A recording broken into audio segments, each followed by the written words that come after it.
Most of us know Shavuot, this day, as the anniversary of the giving of the Torah at Ha-Sinai.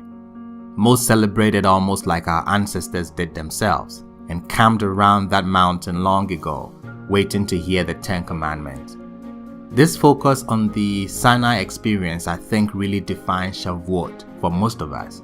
But there is one problem with all this. In the Torah's own description of the holiday of Shavuot, and there are several scattered throughout the Torah, exactly none of those descriptions describe Shavuot as meant to commemorate the giving of the Torah at Ha-Sinai.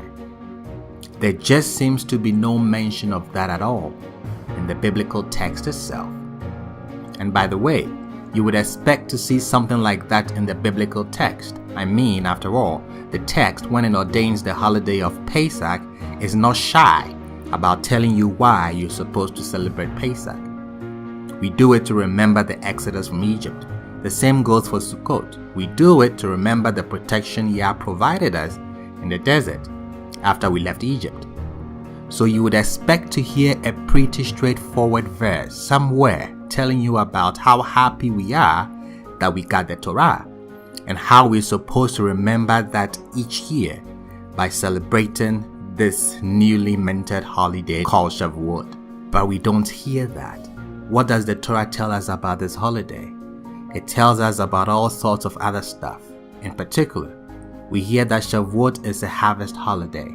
We hear that it's a day on which first fruits are brought.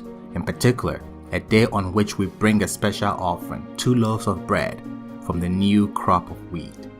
The Torah tells us that on Shavuot we should be happy. We should rejoice together with poor and dispossessed people.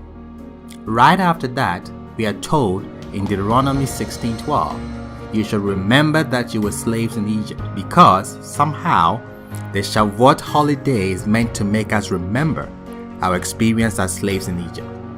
But throughout all of this, the text seems to neglect to tell us what seems like the most important part, the part about commemorating the giving of the Torah at Ha-Sinai. So what exactly are we meant to celebrate on Shavuot? That is why you want to join us as we cast our nets into the deep for a catch.